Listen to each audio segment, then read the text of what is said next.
Coming up today on the Locked On Hornets podcast, can someone please think about the children? The Charlotte Hornets try to play a skit in the middle of the game. Instead, they play themselves. Plus, I'm going to rummage around the sicko satchel and grab a question here about how we fairly evaluate the performance of head coach Charles Lee. That's all ahead today on Locked On Hornets.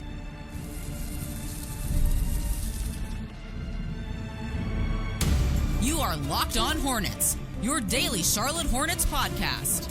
Part of the Locked On Podcast Network, your team every day. In a minute, cuz we live.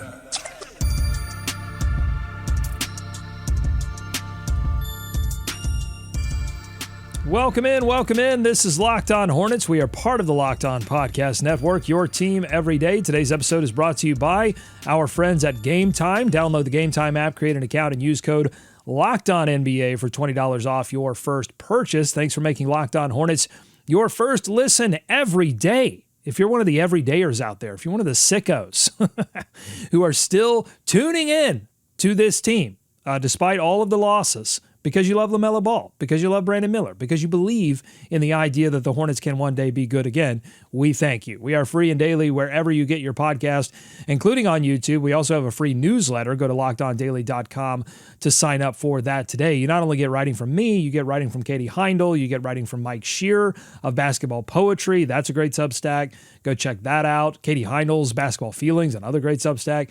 And you get fantasy basketball tips from Josh Lloyd. Okay, on today's show, the big news out of the Hornets sphere is not what technically is on the court, because it happened on the court, but it didn't happen amongst NBA players. It happened amongst Hugo and some children. We'll get to that in just a second. But also, I'm going to rummage around the sicko satchel. I've got a question about Charles Lee. I've got a question about how we get rid of the curse that's on this Hornets franchise right now, and if the organization is happy about our current record and where it's going to place us in the lottery, or if they're disappointed with the results so far. So that's all ahead. But you know, this team used to be boring when it comes to like off the court issues. Or things that, I should say, things that don't revolve around the actual basketball taking place. When they went to the playoffs in 15 and 16, this was a boring team led by Kemba Walker, who was just a lunch pail guy, just went and did his work. And, there weren't many off the court stories. But since that team got broken apart, it seems like, particularly in the last few seasons, the Hornets cannot get out of their own way and avoid any PR issues. And it continued in this game against Philadelphia a few nights ago, when the Hornets, this is the best that I have this situation that's been really all over both national and local news. This is the situation as best I have it. The team tried to do a skit in the middle of the game in which Hugo, dressed in a Santa costume, gave out gifts to 3 children. And the punchline of the skit was supposed to be that, you know, these kids wrote letters to Santa. Hugo delivers gifts to 2 of them, nice gifts. And then the third gift is the kid wanted essentially a new dad. Ha ha ha. Kids don't, parents just don't understand. Kids don't like their parents. Ha ha. So fine, whatever. And the third kid apparently was in on the act. But the first 2 kids, they went out into the stands and sought season ticket holders with children or who had brought children to the game and said, hey, do you want to be in a skit where you get to meet Hugo? And of course, like if you're presented with that idea, it's like, yeah, my kid I love him. I mean, I have a kid. The kid loves Hugo. Anytime we watch the game here on League Pass, if Hugo jumps on the screen, I make sure to bring my kid over. They love Hugo. So all of that makes sense, right? Until you get to the actual execution of the skit, in which one of the kids was given a PS5. And again, it's around this ruse that like the kid has written a letter to Santa, but the kid on the floor didn't actually write a letter to Santa requesting a PS5. But out comes a cheerleader with a bag, and in the bag is a PS5, and they hand the kid the PS5. Wow, cool. Kid, just comes to a game, gets to meet Hugo, grabs a PS5, give a big giveaway. I mean, they give, if you hit a half-court shot, sometimes they'll give you $10,000. I mean, PS5, cool takeaway, right? Wrong, because as soon as the cameras went off, they took the PS5 away from the kid and instead gave the kid a jersey. And so, of course, someone picks up on this, and apparently it was the nephew of the season ticket holder, and the team has to come out and say, yes, this happened. They went backstage, tried to exchanged it for a jersey. The team saying, we turned the ball over, which is like, okay, maybe just cool it on the jokes. After a skit goes wrong, maybe just cool it on the jokes, even in the response. But so that's what happened. What do I think about this? And they blamed it, by the way, on one rogue employee with a bad idea. Well, okay, it's easy to kind of scapegoat one person who comes up with the idea, but there has to be levels of like, hey, let's get some approval on what we end up doing here on the floor. And if you're going to get people involved, particularly children, and this wasn't like a 3 or 4 year old. I mean, this was an older kid, but it's a kid nonetheless. When you're getting kids involved in these kinds of things, there has to be complete buy-in. There has to be communication to the parents and to the kid themselves, and everybody has to be on the level when you're doing this kind of thing, if that's the deal. I mean, but if you strip all of that away and you say, okay, this was bad execution, bad communication, but if you strip all of that away, you have this idea that the team had an idea for a skit that was about being generous to children around the holidays, but it was all fake, but they involved real people and they took away a gift. What? What's that doesn't, you need PR wins if you are this team. Okay? Because you maybe changed the people. You've changed ownership from Michael Jordan to this new group led by a couple of hedge fund managers that aren't even local. And you changed the front office. People are happy about that. People are positive about Jeff Peterson. You changed the coach. People love Steve Clifford, but they're positive about, well, some people love Steve Clifford, but people are positive about what you've got going on with Charles Lee. Injuries have obviously been a huge bummer, but generally people are excited about the idea that you have potential all-star. Well, you have an all-star in LaMelo Ball, potential superstar there, possibly a superstar potential in Brandon Miller. You've got some good things going, and yet you still need PR wins. You still need to get this city on your side after everything the Hornets have been through, whether it's just being out of the playoffs since 15-16, all of the losing, getting smoked in the play-in games, not having won a playoff series in 20 plus years, now like going on 4 or 5 presidential administrations, you haven't won a playoff series. You have a reputation as a franchise of being cheap, and you're trying to shed that, and I think they've done some things post-Jordan to try and shed that, whether it's investing in the practice floor. But if you've got a reputation of being cheap, you have to have some awareness of that, and that has to leak down from the top to the bottom. Everybody has to understand we have to deliver a fan experience that is 100% top-notch, and that is not handing a PS5 to a kid who is not in on the joke and then taking the PS5 away. Now, let me say, the team, they apologize, as I already said, but they're also giving the kid a PS5, and they are giving the kid a VIP experience. Great. Good job for cleaning it up. But what the Hornets as a franchise have to get to a point where they're not having to clean up messes, they're just not getting involved in messes. It seems simple, and yet the Hornets have not been able to execute on it. The Hornets really should be going above and beyond to get the city back in the good graces. Not even just like avoiding messes. Like the ideal here would be that you are reaching out into the community and obviously like delivering an on-court product. That's got to be job number one, because you can do all the great PR in the world. You can be involved in the community. All those things are important. You can do some fun things around the fan experience, whether it be in the concourse or on the floor, in the middle of games. That's all fine and good. But people come to professional basketball games to see good professional basketball. Even the casual fan, they want to know, if I go to a game, if I spend the money to go to a game, I'm going to see the team that I generally cheer for as a Charlottean. I want to see that team perform well. And if I don't have an idea that they're going to do that, I'll go to a minor league baseball game, because then it's not about, really, like, minor league baseball, not about the baseball, right? Then it is about the sketches in the middle of innings, and, you know, the food and the promotions. Like, that's what that's about. Professional basketball has to be job number one, put a great product on the floor. Seems like they're working on that. But in the meantime, you got to stay out of your own way. And they didn't do a great job in doing that. And they didn't do any favors to themselves in terms of shedding the cheap moniker or the cheap reputation that this franchise has. They simply have to do better. And again, that has to be communication from top down to every level when it comes to promotions, when it comes to dealing with fans in the stands, when it comes to particularly, I mean, you're talking about a season ticket holder who's paying some amount of money higher than everybody else who comes to games on a yearly basis. You feel like you got to treat those people right. And if you're not treating those people right, how are you treating the rest of the fans?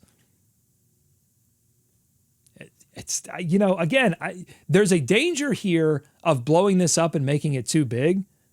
I can already see the comments being like, this was a mistake by one person, bad idea, scratch it, everybody chalk it up, move on. But I think if you've been paying attention to this team for a long time now, stuff starts to become a pattern. And we've been talking about this on the Encore product, which is like, you've got to figure out who on the floor is somebody that's going to be willing to be part of your organization in a way that aligns with Charles Lee and Jeff Peterson's vision. I think the same thing goes for the people that you've hired to interact with fans.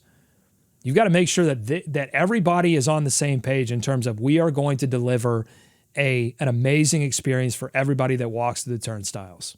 Okay? All right, we've got much more to talk about on the floor and off the floor coming up on the Locked On Hornets podcast.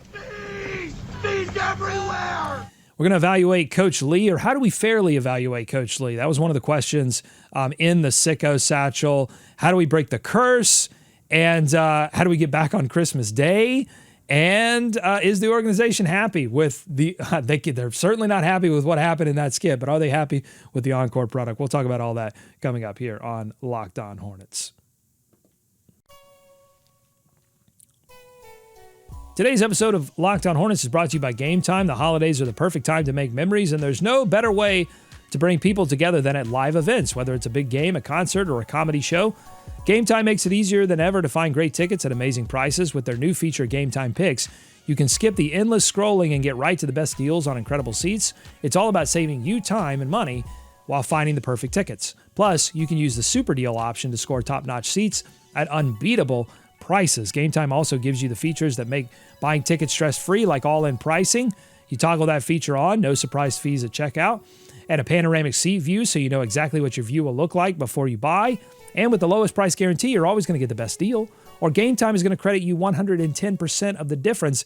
Take the guesswork out of buying tickets with Gametime. Download the Gametime app, create an account, and use code LOCKEDONNBA for $20 off your first purchase. Terms apply. Again, that's code LOCKEDONNBA, LOCKEDONNBA for $20 off. Download Gametime today. What time is it? Game time! Today's episode is also brought to you by Rocket Money. Managing subscriptions can be a hassle. There are still particularly as a business owner, by the way. I'm a business owner, and sometimes I subscribe to things, get the free trial, forget about the free trial. Suddenly I'm looking at my P&Ls, my profit and loss, and I'm like, well, I didn't remember paying for that. So check out Rocket Money. You might be paying for services you no longer use, or even paying for some twice. That's where Rocket Money comes in, simplifying your finances and helping you stay in control. Rocket Money is a personal finance app that tracks and cancels unwanted subscriptions, monitors your spending, and even negotiates to lower your bills. With everything in one place, you can finally get a clear picture of your finances and start reaching your goals. One of the standout features is the subscription tracker. It identifies and cancels subscriptions you don't want anymore with just a few taps. Plus, their goals feature helps you set aside money for the future effortlessly taking the stress out of budgeting. Take charge of your finances today with Rocket Money. Cancel unwanted subscriptions and start saving. Go to rocketmoney.com/lockedon. That's rocketmoney.com/lockedon. rocketmoney.com/lockedon. More Locked On Hornets ahead. If they had just given the kid, so they exchanged the PS5. I know I'm stuck on this, but it is just so like mind-boggling that this would happen at this point in the season, right in the holiday spirit, when it's like, okay, it's about giving. They would take away. It's like taking candy from a baby. It's literally taking candy from a baby. If they had just given the jerseys to begin with, I think even the aunt or the uncle of the nephew that was given the PS5, I think they even mentioned this in one of the news articles, that like if they had just given a jersey to the kid, he would have been stoked. Instead, you go for this weird and the PS5. It's like what, $450, $400, $500? I mean, how much can a banana cost? $20? But how much is a PS5 relative to one skit in one game? Your franchise just sold for like $3 billion. You're paying the players a ton of money. People that come out to the games, they're forking over their hard-earned dollars. Season ticket holders, again, they're investing a lot of money, and season ticket prices went up. Taking a PS5 from a kid? What are we doing? Oh, people comment like poverty franchise, and I'm like, okay, that's, whatever. But then stuff like this happens, and you go, okay, maybe they had a point. Okay, let's move on. Sicko Satchel, it's our version of the mailbag. By the way, speaking of mail, I didn't mention this. Walker Mail is just out today. He's normally my co-host, WFNZ. Check it out, 12 to 3. He had some early obligations for WFNZ, his show, Wes and Walker. So make sure to check that out. He's going to be back tomorrow. And then David Walker is going to join me on Friday. We're going to talk about all-star changes. We're going to talk about his experience at that game in Philly. I'm sure he'll have comments on this later on in the week. So make sure you're subscribed to the podcast. You get all the episodes. Okay, so let's get into the Sicko Satchel. It's our version of the mailbag. You can submit your questions by joining the Sicko Brigade on joinsubtext.com/LockedOnHornets. That's joinsubtext.com/LockedOnHornets. You get direct text access to me, and you get to submit your questions. And I really am dedicated to answering all of these questions, whether they be on the show or answering them one-to-one. I will definitely do that. So join subtext.com/LockedOnHornets. And this next question comes from Sean of the 5th Book Night Division. Do you think the organization is happy about our current record and where it'll place us in the lottery, even if they haven't intentionally tanked yet? Do I think they're happy? I think they're probably neutral about it. I mean, I don't think that they've invested money, and you don't love it when the thing that you've invested money in isn't showing like a massive amount of future promise. Like, I don't think they would have been unhappy with a surprise run into the playoffs, or even at like the top of the play-in, where Brandon Miller is playing at an all-star level, LaMelo Ball is healthy and playing at an all-NBA level. You've got some other guys that are, Trey Mann stayed healthy and become a 6th Man of the Year candidate, had 1, 2, 3, 4, 5 things gone right, all of them maxed out, and the Hornets were threatening to be a 6th seed in the playoffs, or maybe even 7, 8, but it looks like, okay, they're going to be a terror to play when you get into the play-in. I don't think they would have been unhappy with that. And I don't even think that they would have gone super far to tear it all down just to get, the 13th or 12th pick in the lottery. What they would have been unhappy with, I think most, is if the Hornets had been a team that was going to beep, beep, beep back into the play-in to a 10th seed. And honestly, like with the East is getting better, the East is healing, but there still could be a danger of that if the Hornets suddenly get fully healthy, suddenly figure it out. The chances, the probabilities of that are very, very low. But that's what I think they would have been unhappy with, is if you backed into the play-in. And I don't even think they would have let that happen. That's when you get Jeff Peterson on the phone and you're sending Trey Mann away, or you're sending someone not named Brandon Miller or LaMelo Ball away from the team, Nick Richards. You strip away, you make them weak at a certain position and handicap Charles Lee and company a little bit, enough to keep them out of the play-in, right? And so then you secure a little better odds at the number 1 overall pick but more importantly, you make that first round pick a little bit sexier when you're talking about a potential off-season trade. So to answer the question, I think they're satisfied with not being a team that looks like they're going to threaten to back into the play-in game in a way that looks like, oh boy, they're going to get smoked again. They're playing high-octane offense. They're not playing any defense. I don't think they're happy with the injuries because, as I've talked about extensively on this show, this should have been a year where you got a clean look for 20-plus games, and maybe this still happens. You don't have Grant Williams, but maybe you still get 20 games where you can look at this core and say, all right, I know what we're getting, and I know who I want to move forward with, and I know who I don't. Jeff Peterson might have a bigger challenge in front of him in terms of just having to do that a little bit blind. So I hope that answered the question, Sean. I think they're going to be satisfied not to make the play-in, and Jeff Peterson particularly, to have an extra asset that looks a little bit sexier. But I think they have an understanding that this losing is affecting their ability to fully recover a fan base that has, for the most part, walked away, is disinterested. How much can you, and maybe there's an idea like, look, if we get to the playoffs, all will be well. All will heal itself. I hope so. I think putting the product on free television would help that because there's no danger of making children cry on a television broadcast, at least, theoretically. Okay, we've got more questions coming up on the show. I've got a question from Shuman about the playoff drought being frustrated, but also the Christmas Day drought being even more frustrating, and much, much more ahead here on the Locked On Hornets podcast.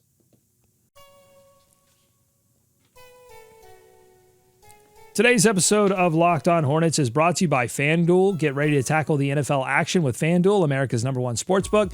Because right now, new customers can bet $5 and get $150 in bonus bets if you win.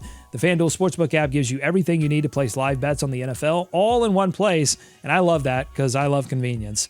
So when you get a hunch in the middle of the game, you can check out the latest stats, view live play-by-play, and so much more on the same page where you place your bets. And just visit FanDuel.com to join up today. You're going to get started with $150 in bonus bets if you win your first $5 bet. That's FanDuel.com.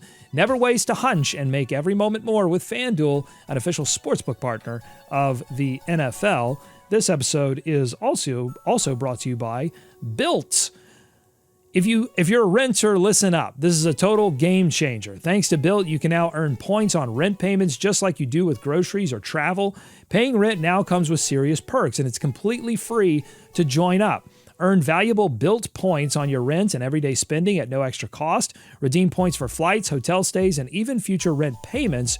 With over 500 airlines and 700,000 hotels in their program, the possibilities are endless. Plus, you're going to gain access to unique experiences that are exclusive to Built members. If you're already paying rent, why not make it work for you? Start earning points on rent you're already paying by going to joinbuilt.com/lockedonnba. That's joinbuilt, BILT.com/lockedonnba. Make sure to use our link so that they know we sent you. Don't wait. Start earning rewards today. More Locked On Hornets ahead. Okay, more questions from the Sicko Satchel. Casual Hindu asks, how do we cleanse ourselves of the curse, of this curse? Do we need to sacrifice a worthy soul to oppose the basketball gods? Maybe if we send LaMelo to a contender, that'll cleanse us of our sins as a franchise. I'm thinking Casual Hindu is saying that tongue-in-cheek, maybe a little troll to some of the comments we've gotten recently. I don't think that would cleanse the curse. I think that would extend the curse. Because it would make the Hornets significantly less talented. I question with LaMelo Ball having missed so much time over the past couple of seasons and with the Hornets not having any postseason experience to hand LaMelo Ball, I just seriously question the top end of what that could bring back in a trade. So I think that they've should not really consider that right now at all. And so I don't think that that's going to do it.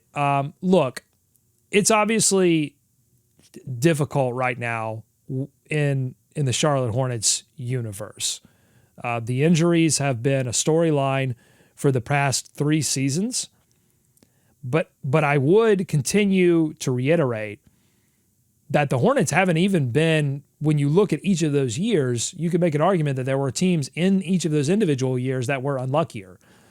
The Grizzlies last season were having to it's like finding the goalie in hockey that's like a barista and suddenly throwing him into the game. Like they were getting multiple hardship exemptions to bring in players. This season it's New Orleans. They've lost Brandon Ingram, Zion Williamson, DeJounte Murray, and CJ McCollum for multiple weeks at a time. And they had playoff expectations. That's the thing about the Hornets. And the Grizzlies last year had playoff expectations. Then they had the Ja Morant thing happen too. Like the Hornets didn't even come in this season with realistic playoff expectations. I think there's a little bit of this in terms of making your own luck. And this has been the problem, my problem, with the Hornet strategy dating back to the Mitch Kupchak era. And that's and you throw in Michael Jordan in this too. And the strategy was essentially build exclusively through the draft, make very targeted free agency decisions, but you target somewhat buy low opportunities like Gordon Hayward, who come with injury history, who come with a sort of downside risk, and then the downside risk happens, and then you've only exclusively built through the draft apart from that.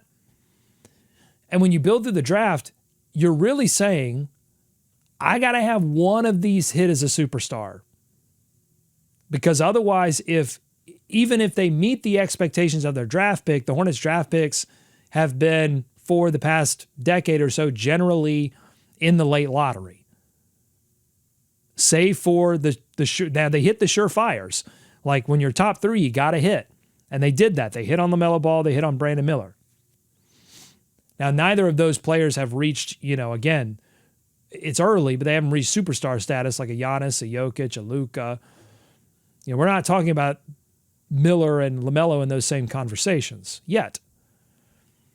But also, they didn't find that diamond in the rough in some of the late lottery stuff that they did. And so you've got to have all those guys hit. And if you miss badly, like they did with Book Knight and Kai Jones, then in terms of timeline and your ability to get out of a mess, you severely hindered that because you couldn't trade those pieces. You couldn't turn those around. I mean, that's the mastery of what Presti has done in Oklahoma City, is that you're constantly turning around assets for other assets, and you're timing it perfectly such that, before someone's able to open the box on a player and truly discover what that player is and isn't, you've accumulated more assets for that player that then you can package together for other players, and you draft well, and you turn a Jalen Williams type of player into somebody that's like, oh yeah, that's a future all-star, when nobody else was thinking that. So that's the problem. The Hornets haven't made their own luck. And when you have 1 or 2 players go down, it's devastating. It's devastating to your own, and that it's a cyclical thing, right? Because if you don't hit, it affects your depth. And then when one player goes down, you've got to rely on that depth, which means it makes it more difficult to develop players, because players develop when there's just good basketball being played. It's difficult to develop players when you're missing 3 or 4 guys, and the depth pieces that you're calling up aren't NBA level players. It's just difficult to, I think, develop even the talent that has a good opportunity to be decent. All right, let's move on. I want to get to a few more of these questions. CT of the 11th Higgins Platoon says, I know it's early and injuries galore, but is there a way to evaluate Coach Lee this early in the season? Maybe defensive rating from this year, last year, showing improvement. So yeah, let's talk about that defensive rating number. So I went to Cleaning the Glass, and in terms of points per possession allowed, last season the Hornets were ranked 28th with 120.5 points per possession points per 100 possessions allowed. So in a given game that's 100 possessions, and generally the NBA right now hovering at like in the kind of low 90th range. But, if you're talking about a team like the Hornets that want to play fast paced, then 100 is not out of the realm of possibility. They were giving up 120 points. This year, you've cut that to 116. Problem is you're only scoring 109 points per 100 possessions. So, that's a minus 6.8 differential. That's not great. That's hovering around getting hit by 10 points every game. But it is an improvement, and I think that you can ascribe some of that to Coach Lee coming in and saying, I'm going to hold you accountable to defense. You've even got players like Isaiah Wong, and this is where I would evaluate Charles Lee. Is the message being communicated clearly, established accountability? Do players puppet the things? Do they say the things that need to be said? Because that's the first step. Obviously, the second step is showing it on the floor. But I think so much of that is personnel based. But you've got to just like step one, you've got to have these players talking about it. Isaiah Wong recently, a recent addition to the Hornets, but not in the Hornets system, came from the Salt Lake G League system, I think. Utah's G League system. Isaiah Wong comes in and he's getting playing time. He's getting crunch time minutes, played well. But I think he was interviewed at the last practice and said, my focus is on the defensive end of the floor because I know that's what's going to get me minutes. So message communicated, message received, even to a player that hasn't been with the organization for very long. That's a little bit of reputation development. That's what you want. When you want players to know when they come to Charlotte, that's what's going to be expected. So that there's you have Jeff Peterson fighting those kind of players, but you also have, when they come in, they know, like, this is why you found me. This is what you want. I'm going to go execute on that. That's how you build a heat culture. That's how you build, Boston does that with unselfish play, passing, three-point shooting, and defense. Everybody on that team plays defense, but everyone on that team is extremely unselfish. Why? Because that's the reputation that they've built. That's how they've built the championship team that they've built.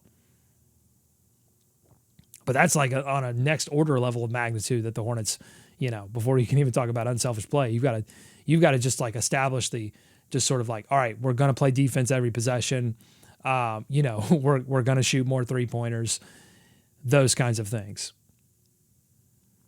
So that's what I think you have to evaluate it on, because I don't think that there's a talent level on this team such that you could expect extreme defensive improvement because they've been without Mark Williams. Now, with Mark Williams back, maybe you see 22 go to, if you saw 22 go to 16, 15, I wouldn't be terribly shocked by that at some point, and then it fall back towards the end of the year as they, look to re-gear towards the offseason.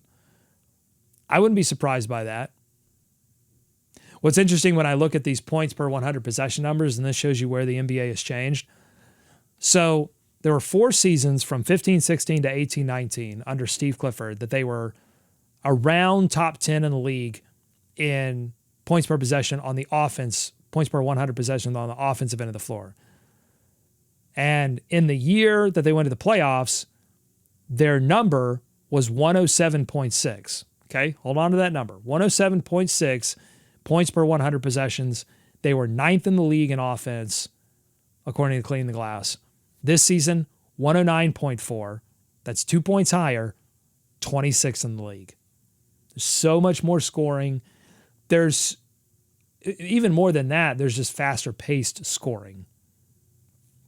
You're packing more in to a game than ever before. And in the following years, it was 109.4, 109.3, 111.9. So it was already starting to tick up, and they were hovering around 9th, 10th, 11th in the league in offense. But it was 15-16, the year they went to the playoffs. They were 9th in offense, 9th in defense, top 10 in both. That's what you have to be even, to get to the playoffs, to be a threat in the playoffs. Matt Moore, my co-host on Locked On NBA, always looks at the teams that are balanced, that are top 5 in points per possession or EPM, whatever stat you want to use. They are efficient on the offensive end of the floor, and they're not giving up points on the defensive end of the floor. It's the name of the game. Because teams that are tilted one way or the other, eventually those things get exposed. whether you're talking about play-in in a one-game situation. I mean, you saw it in the NBA Cup. If you watched the NBA Cup final last night, one of the weaknesses that Oklahoma City has, shooting the basketball. And it came to bite them in that one-game situation. Could that even out a little bit in a 7-game series? Maybe. But it's something I think Oklahoma City has to address. The Hornets have a multitude of problems. They've got a shooting problem. The guy, other than LaMelo Ball, the guys that are shooting the ball, handling the ball the most are players that points per shot attempt, how many points they're generating every time they shoot the ball, not very good. I'll give you those numbers real quick before we get out of here because I think it's interesting. So if you look at LaMelo Ball, 40% usage, that's still insane. But he's shooting at above average rate at points per shot attempt, 54th percentile at 112.9. But Brandon Miller's next on the list, 26.8. He shares that with Trey Mann. Brandon Miller's points per shot attempt at 110.5. That's 28th percentile. Lower equals bad. 28th percentile, well below average. Trey Mann, hovering right there at average, but we haven't seen him in a while. You go to Miles Bridges. He's next on the list. 23% usage on this team. 13th percentile, points per shot attempt at 107.1. Next, Vasa Micic, 24% usage. He's passing more than he's shooting. His assist percentage is great, but his points per shot attempt, 86.1. That's 4th percentile. That's near the worst in the league. Cody Martin, 29th percentile. Tijon Salon, 3rd percentile. Josh Green doesn't get a lot of usage, 45th percentile, but he's 9th percentile in usage, meaning he's not, he's going to get his catch and shoot opportunities. He's hitting them at an average rate. You're kind of fine with that. Kind of same thing with Cody Martin, except he's not shooting great. These are the problems the Hornets have. And the only way you fix these problems is you go out and you put as much talent on the floor as possible. And when you do that, tie a bow on all of this, when you do that, fans will come. And I think everything starts to clean itself up. When you put a great product on the floor, everybody feels a sense of urgency, whether it's promotions or whatever. Everyone feels a sense of urgency knowing that there are more eyeballs on them to put a better product out there. All right, thanks for watching our product. Thanks for making us your first listen every day. Walker will rejoin me tomorrow. And then David Walker joins me on Friday. Make sure to go to lockedondaily.com. Subscribe to the newsletter. It helps the show, helps me out a lot. And we're going to be talking more about the Hornets as we get on through the week. They play again on Thursday and Friday, so we're going to have some previews and recaps coming up as well. Until then, for David Walker, I'm Doug saying go Hornets, go America. Let's swarm sharp.